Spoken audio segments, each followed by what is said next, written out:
What's up, everybody? It's Carolina Hitman. I am Anubis. Welcome to Cracker Hunters. And today we're going to be shooting the shit. Shooting some shit. Yes, sir. But today we're going to be talking about one of our favorite directors of all time. All time. Yes. And his name would be Guillermo Del Toro. Guillermo Del Toro. I thought it was Guillermo. Guillermo Del Toro. Okay, well, we'll go. Doesn't matter. Yeah, it don't matter. You know who we talking about. Yeah, because he's awesome. Yes, he is. He is one of my favorite directors and one of my favorite visual directors. And I think a lot of it is because of his practical effects that he uses. Besides like Pacific Rim, I think that's pretty much it. Because I think that's really the only CGI heavy movie he's done. Well, yeah, I think that's really only the main CGI heavy movie he's done so far. And you know, Guillermo is one of those. He's one of those directors that's really big on practical effects. Yes, and I'm glad for that. Yeah, I am too, because I love watching the transformation. Yes, and I'm a big fan of practical effects because I grew up in the '80s. So I grew up in the time where they didn't have CGI, so they had to be very creative with the movies they've made with the special effects. So I'm a big practical effects guy. I'm not a fan. I am a fan of CGI when it's done correctly, but that's few and far between. Yes, it is. It really is. And I'm a big fan of practical effects. And you know, he's one of those directors that will literally like put down hundreds of thousands of dollars of his own money to make a creature suit. And that's the thing is, I'm surprised a lot of studios don't back him more often. Because he's such a good director. Yeah, and I'm gonna be honest with you, yeah, they are stupid. Because he has a lot of very well directed movies under his belt. That are very practical effects driven. Like, yes. I mean, we'll just even throw out, just for one thing is Hellboy. Yeah, Hellboy, exactly. That's an amazing movie, man. I love that movie, especially with him directing it. They chose the right person to play Hellboy too, with Ron Perlman. Yeah, not just Hellboy, but I mean Abe Sapien. Yeah, exactly. They have the #1 requested creature actor, which his name is Doug Jones, who plays Abe Sapien, and he also plays the amphibian man in The Shape of Water. Does he? Yeah. Okay, I didn't realize that was him. Yeah, that was him. Okay, how could you not realize that was him? That was fair enough. Fair enough. Damn, dude. I know. But his career stretches back a long time. Like, I'm not sure if a lot of people remember this movie, Chronos, because I know you haven't seen it yet. I'm honest. I haven't seen it. Yeah, it's actually it's a vampire movie, but it's a unique take on vampire movies. It's a Del Toro vampire movie, and if you've seen any Del Toro movies, you'll know exactly what I mean when I say that. And it's a very good one. Ron Perlman's in that one, but Chronos is a very good start for him.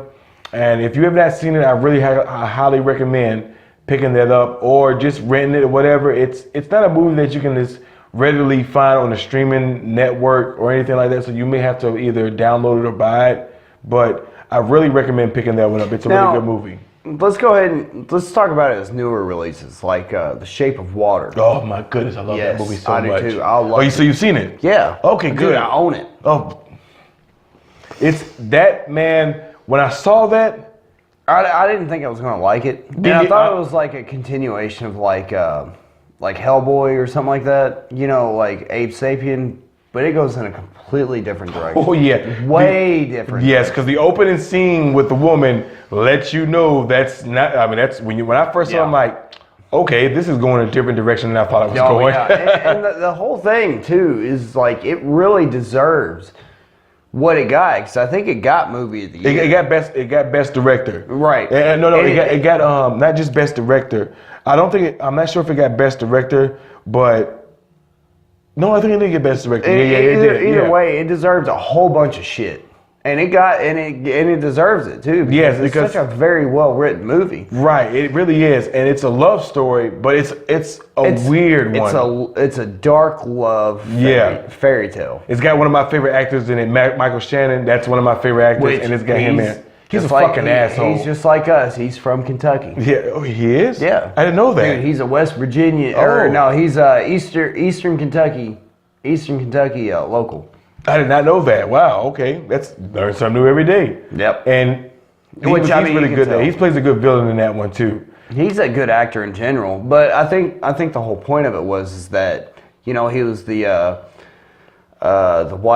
white man who pretty much ran the thing, and because this one takes place, looks like in about the 50s or 50s. Yeah. I think it's 50s, 50s yeah, or 60s. So men ruled things back then, and you can tell. Not just men, white men. Yeah, I mean, honestly, yeah, you're right, and you can tell when you start watching it and getting into the vibe of it. You can tell it's got that 50s vibe to it, and also. Del Toro is a very visual director, and that movie is very visual and colorful. Yes, it really is, and the creature, it does look like Ape Sapien from Hellboy, but it's not. Yeah, it's definitely not. It's definitely a completely different creature. And the thing about the creature in that movie is that he is supposedly, like, they found him in South America, and he's considered a god where they found him. And, you can see that in the movie, too, because, he has the skin tones, and not only that, he can do all kinds of weird shit. Yeah, he can. Like, if you're bald, he can grow hair. Yeah, but it's a very unique love story, and it's a Del Toro movie. That's really all you got to say about it. It's actually really beautiful, too. I mean, it really is. It's visually beautiful, because there's a scene where they fill up her entire bathroom full of water. Right. And, I guess that's supposed to be what, the sex scene? I think so. Guillermo said something about it being the actual sex scene, which, I mean, you think it's weird until the end of the movie, and you're like, oh, okay, I get it. Right. And there's a few other things too with the female character. Right. She's a mute, so the only way she can communicate with him is she's teaching him sign language. Right. And a few other things that kind of like make no sense in the movie, like the singing and the Broadway singing dance thing. Yeah, it was a little weird. Yeah, it made no sense. It was a little off-putting. It fit in that movie. Yeah, it is a little weird, but if you ever watched a Del Toro movie, it fits perfectly with his directorial style. Yes, yeah. Exactly. I mean, even though you can look at the creature suit and be like, oh, this is Guillermo. Yeah, exactly. You can tell right away. Like, there's certain directors that you can tell when you put their movie in, it's their movie. Yeah, you got Spielberg, you got Lucas, Quentin Tarantino, and Del Toro. Del Toro, which Del Toro is up there with Spielberg. I think so too. I'm be honest with you, yeah, I really do think so. He is. And I'll tell you why, because of Pan's Labyrinth. Oh my goodness, I love that movie so much, man. Like, how good that movie is. My fiance, she doesn't like a lot of subtitle movies. Yeah, she does not like a lot of subtitle movies. There's very few that she love. But when I put that in for her, it caught her attention right away. Like, she was into that movie. Beautiful. And that movie, the creature effects for that movie were spectacular. All right, I'll even go as far as telling you the fawn creature. No. I'm honestly, for me, hold on, I got a point behind this. I'm telling you why his directorial style is so good. Is the guy who played Doug Jones? He played the fawn. Oh, really? Not only that, yeah, he played also the yes. But he played the fawn. He learned the entire Spanish language to play in that role, even though he knew his voice isn't going to carry on. He learned it just so that his lips would mimic the voice actor. And I'm gonna tell you, man, that movie to me is Del Toro's masterpiece. Yes, absolute 100% masterpiece. Yes, that is a masterpiece of a movie. Storytelling, visual effects, everything. If you've never seen Pan's Labyrinth, you need to do yourself a favor, watch it, and check that movie out. It is beautiful. Not just check it out, buy it. Yes, because it's really that good of a movie. Excuse me. The storytelling, man, is top notch. And one thing about Del Toro is he's not an action. Aside from, of course, you see Slaughter in here. aside from Pacific Rim, he is not an action-oriented director. Right. He's more of a storytelling director, and his storytelling capabilities are like right up there with Steven Spielberg. Like, dude, I would put them above Spielberg with storytelling. Like that's like for me. Like, again, I'm an '80s baby, so I am too. I grew up with. Well, I'm '90s. Yeah, I'm about to say, don't you do that? Yeah, but I'm an '80s baby, so I grew up with Steven Spielberg. So it's hard for me to put him above him, but I'm going to tell you, neck and neck. Like I think visually, Del Toro is leagues above Steven Spielberg. Storytelling, I think they're right there, equal with each other. Excuse me. With sorry. each other? Yes, thank you. Tongue tied. Sorry, everybody. Thank you, Nubis. But they are right there with each other. I mean, that movie is his masterpiece. He'll never top that. He's tried, and I think it's come close. I think he has come close with the Hellboy. Yes, and I would say Hellboy, just Hellboy and Hellboy 2, The Golden Army. Yes, like those are his best visual effect movies. Like no one for me will top him as far as creative visual effects. And Hellboy 2, The Golden Army shows you at the height of his career what he is like as far as a visual director. I don't think he's hit his height yet. I mean, I hope not, because I would love to see more movies come out of him. See more. Yeah, I mean, I think he can easily put out more movies. Yeah. But for me, as far as what he's come out with right now, if I'm judging off by what he's come out with, Hellboy 2: The Golden Army is the height of his visual effects career. Like his visual effects in that movie. No, just the visual creatures. The CGI on the Golden Army was.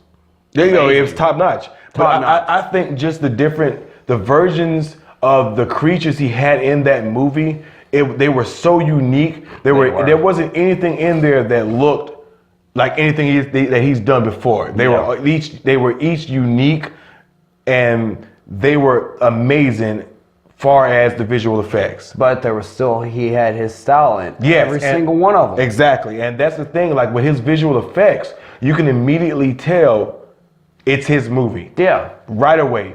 Like one of my favorite Marvel movies, which many people don't know he's from Marvel, but he is Blade 2. Blade 2, like that, it's his visual effects. Yeah, you can tell right away. Actually, that's the director, his movie. isn't he? Yes, he's the director of that. Well, I mean, he made some very good choices with Blade 2 by casting Norman Reedus. Yeah, as well, I'm not throwing spoilers out there, but yes, he did. Yeah, he made good choices, and not only that, I mean, just some of the vampire styles, like the Rip Mandible. The Reapers, were they Reapers? I think they were Reapers. Yeah, because they fed off of vampires too. And the visual effects on the Reapers, man, they were amazing. Like and they were not CGI; they were practical effects. Practical. Well, some of it was CGI. Some of it was CGI. Like when the mandible spread out, that was CGI. I think that was actually practical effects. I think. I don't think so, but we'll let y'all decide. Yes, we'll let you decide. But for me, man, that's one of my favorite visual effects directors that I've ever seen. And a lot of people don't mention this, but in Hellboy 2, they had the troll market. Oh yeah, and that's where you see a lot of the different visual effects as far as the creature effects in that movie. I mean, all those creatures in that, he designed. And the funny thing is I was watching a behind the scenes thing with the Golden Army, and he was talking about it. He was like, when he was drawing it, he said, I imagine I want it to look like hell. Really? Yeah. It doesn't look like hell. It looks like something unique. I mean, his version. Okay, well, his version of hell is cool. It's almost like a steampunk kind of version. And oh man, that's perfect. Yes, it is. It really kind of is, because all the pipes and everything has a function and everything is beautiful. But it's all not in golden, and it's not in bronze or anything like that. It's more rusted. Yeah, and it's got an old feeling to it. Yeah. You could tell those creatures were like some part of the old world, not nothing new. Hell, he's even throwing shit in. I guess he watched when he was a little bit younger, but from like a Schwarzenegger movie, like the Tumor or whatever. Right. Yeah. Oh, You know, like that's a it good reminds point. me of right. like Total Recall. Yeah. Quaid. Start the reactor. You know, Yes. that's what it kind of reminded me of. You know, for me. Right, and I say for me, man, that's what really impresses me with him is his visual style of storytelling And his ability to cast people that you wouldn't even fucking think. Right, The gas guy in the Golden Army. You know who that was, don't you? No, I That was don't. Seth MacFarlane. What? Are you serious? I did not know that. Yeah, that was the creator of Family Guy. Wow, I did not know right? that. Wow, but I know that the main villain from Golden Army was the main villain from Blade 2. Yeah. Yeah, so yeah, I mean, it's same dude. Yeah, And I see him in a suit in a movie. I can't put the movie together. But all right, anyway, beside the point. yeah. But like even with Oh no, it's from Death Race 2. Okay. That's the same guy from Death Race. The second Death Race without Okay. Jason Statham. Oh, okay, gotcha. Yeah. But even with a movie like Pacific Rim, where it was CGI heavy, the CGI in that movie was top notch. Good. That was Almost Neil Blomkamp work. yes, almost. Almost. Like it was like a fraction below it, like almost this much below it. Fucking cunt hair Yes, there. yes, but it was that well Which done. I mean, you can see the slaughtering, exactly, and the different creatures and the different kaiju that they had in that movie, each one looked different than the one before. Yeah, and they were all absolutely beautiful. Yes, every single one of them. I mean, it was amazing what he did with that, and It really kind of just makes you a little sick to yourself that you're just not that good. right, You know? it's a little jealousy, just like this much of jealousy, like that much. Like yeah, that much.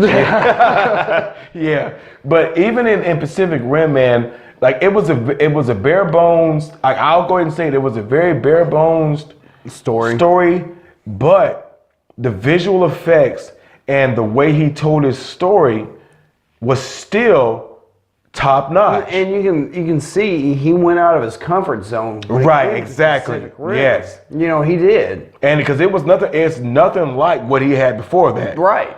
I mean, you got like the Devil's Backbone or Mimic. Right. And they're all like, I mean, I guess his comfort zone is really like monster movies. Yeah, and I appreciate that because I want more visual directors in the industry, and he's one of them. Yeah. Now, I'm going to go ahead and piggyback off of what you said with the Devil's Backbone because I remember, because we were talking about that and I have seen that. Let me tell you something. That is one of the most cerebral, It's a mind fuck. ghost stories you will ever see. If you've never seen the Devil's Backbone, that's one of the best ghost stories ever put Are you sure on it's film. not as good as like Crimson Peak or shit like that? Well, I think it's much better. Because It's better than Crimson Peak. I didn't really enjoy Crimson Peak. I enjoy Crimson Which Peak. I mean, it's nothing against Guillermo. No. It's not my style. You know, that's too much romance. And I can understand it, but at the same time, it was still a very visually arresting movie.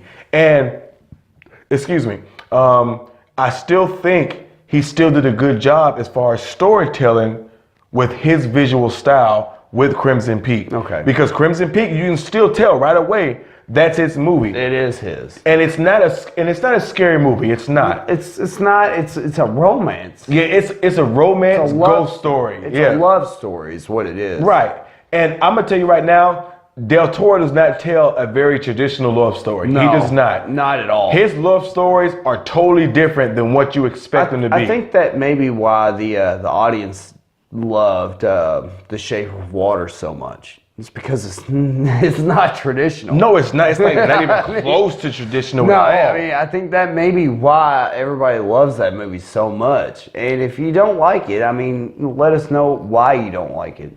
Well, I don't think there's any knock against it. Like, I don't think it, like if, I mean, sorry, still getting over the flu, everybody. Sorry. I think the whole the musical scene may throw a lot of people off. But that's one scene out of an entire movie. Yeah, And but, I don't think mean, that should be held against it. As as like we are, one scene can really just. They can ruin the movie. Yeah, it can. But I think that movie was so strong that one out of place scene could not even weigh down that movie at all. So I have to mention The Shape of Water again, by the creature actor Doug Jones. He mentioned in one of his interviews with that movie that they did something completely new that he's never even seen before. And when it came to building the creature suit, they actually made it to where there's only one part of the suit that was glued on him. Really? Yeah, only one part of the suit was glued on him. That was the eyes. And the rest was all like magnetic and Velcro. Oh, okay, that's pretty and awesome. Even though that, he spent the majority of his time in the water, the Velcro and stuff, or I guess it was magnetics or whatever it was they did. Even though he spent the majority of the time in the water, it never came apart. Right. And the funny thing too is that it only took 2 hours to apply. Really? Yeah. He said it only took 2 hours. I would have thought that the way that suit looked, I would have thought it took at least total full body transformation. He said that was something that he really thought was awesome because he didn't have to sit in that damn seat for 6 hours. Right. Because I'm gonna be honest with you, when I look at it, I would have easily thought that was 6 hours worth of prosthetics right there. They made it to where only one thing was glued on, and the whole suit could be applied and put on and film ready within 2 hours. Wow, that is amazing. Yeah, that's one thing. I love Doug Jones. He's one of my favorite actors of all time. I mean, even though he's a creature in damn near every movie he's played in. Every movie, he's a damn creature. You can still see his acting style in every other movie he's played in. It's like, oh, that's Doug Jones right there. Right. Like in Legion. Okay. Or like I hate that movie. Don't mention that. Okay. Hocus Pocus. Okay. He's in Hocus Pocus. What? Yeah. He's with Bette Miller and all? Yeah. He's the dead boyfriend. Holy shit! I didn't know that. That's Doug Jones. Wow. Okay. He's the fawn in Pan's Labyrinth. Right. I didn't know that, by the way. The eyeball creature. I didn't know that either. The eyeball creature. Yeah. Now I'm gonna tell you right now. That was my favorite visual creature. Oh yeah, in I that. know. In the yeah, motherfucker. I don't know if anybody's ever seen the guy who did like this after she ate the fruit and everything. Yeah. The one who had his eyeballs in his hand. That was single-handedly my favorite visual character in Pan's Labyrinth. Yeah. It was amazing. Dude, he was Death too in Hellboy: The Golden Army. What? Yeah, he was Death in that one too. My goodness, man, that dude has. I'm telling you, dude, he's he's the most famous actor you've never heard of. Wow. Okay, I'm impressed because I didn't even know half the ones you're naming to me right now. I didn't know he was part of it. But yeah, dude, he's everywhere. Okay. And I mean, it's great to see that Guillermo can really look at talent and see that he can put that there. Right. He knows exactly what to do with this kind of talent. Right, like Ron Perlman, because he's worked with Ron Perlman since the 90s with Chronos. Ron Perlman. Yeah, so he's, man. As Hellboy. Yeah, Hellboy, Chronos, Blade 2, Hellboy 2. Yeah. Specific Rim. He's worked with them in a lot of movies. Yeah, same with Doug Jones. Yeah, so. Same with Doug. So he knows talent when he sees it. Now, I don't even think it's not even just talent. I think certain directors, like Quentin Tarantino, Uma Thurman, yeah, they stick with it. Jamie Foxx. No, he's only had one movie for Jamie Foxx. Right, it's Samuel L. Jackson. Samuel L. Jackson's been in a lot of movies his. Yeah. So I think like certain directors stick with certain actors what's that? Michael Madsen. Yeah, and they stick with certain actors throughout their directorial career because they work so well with them and it fits within their directorial style. Like Tim Burton and Johnny Depp. Yes, exactly. And that's when I see a director pick an actor that really works well with them and they work well together. It really helps their movie because they stick out even more because they work so well together. Right. And like I said, and Ron Perlman and Doug Jones are you can tell are Del Toro's two favorite He works with them all the time. But Doug Jones, on the other hand, is the absolutely #1 most requested creature actor of all time. I say again, Creature actor. Right. I'm talking about with practical effects. Now, Andy Serkis may have the CGI effects. I'm going to tell you. Andy Serkis may have that, but Doug Jones has practical. Right, which I want to do. I want to do it when we get a chance. I want to do one on Andy Serkis. Okay, he deserves a good talk about a good shooting the shit about him. I agree. He deserves that. He does. Yeah, but Del Toro, man, is easily one of my, I'd say, top 10 directors of all time. Easily. Top 5 for me.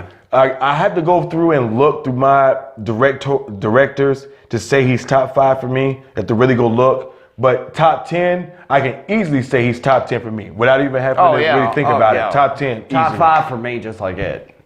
So I want to see him continue to make his movies because I think with his visual style and his way of his method of storytelling, I want to continue to see him take chances and bring out unique movies because that's the reason why he's one of my favorite directors is because he doesn't do just boring everyday run-of-the-mill movies. He takes chances and does unique stuff with each one of his movies.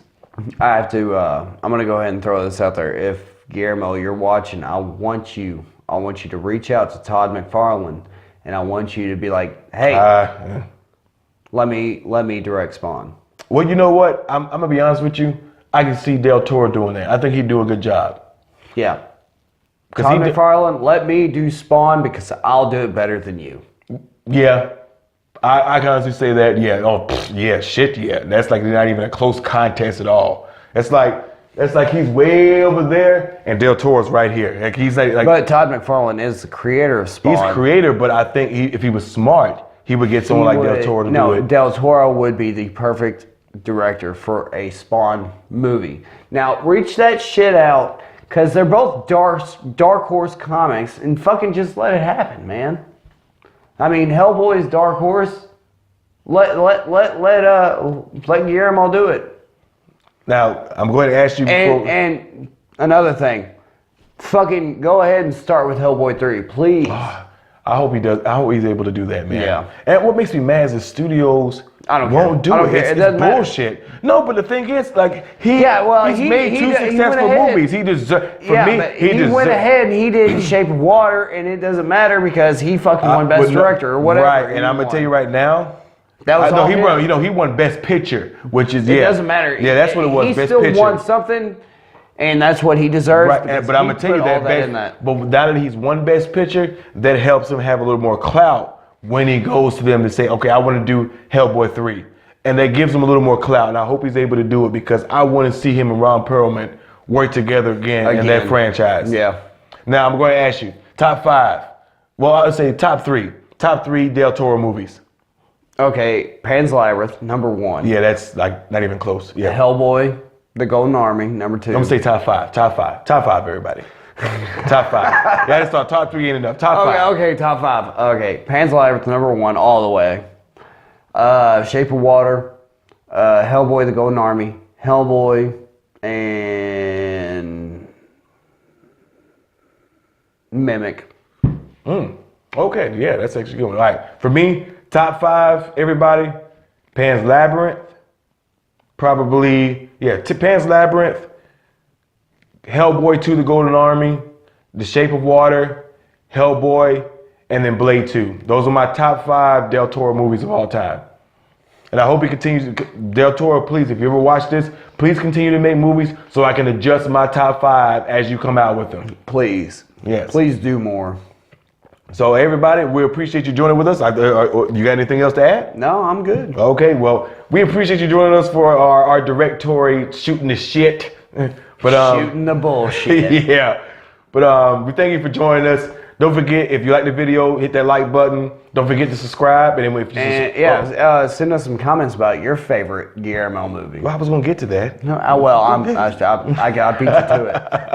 But if you subscribe, don't forget to hit that bell button to get notified whenever we release new videos. But yes, let us know your top Del Toro movies and what you love about him as a director. And let us know what you would like to see him direct. I would love to see him direct Spawn. That is the main thing I want to see you guys in the comment section. What do you think a movie would be, whether it's a reboot or like he said, Spawn. What do you think he should do next as a director? So that way, if he ever watches these movies, he can see what you say and say, you know what, that's a good idea. So let us know what you think Del Toro should do next as a director. But thanks for joining us, everybody. I'm Carolina Hitman. I'm Anubis. All right, we're Cracker Hunters. We'll see you next time. Peace.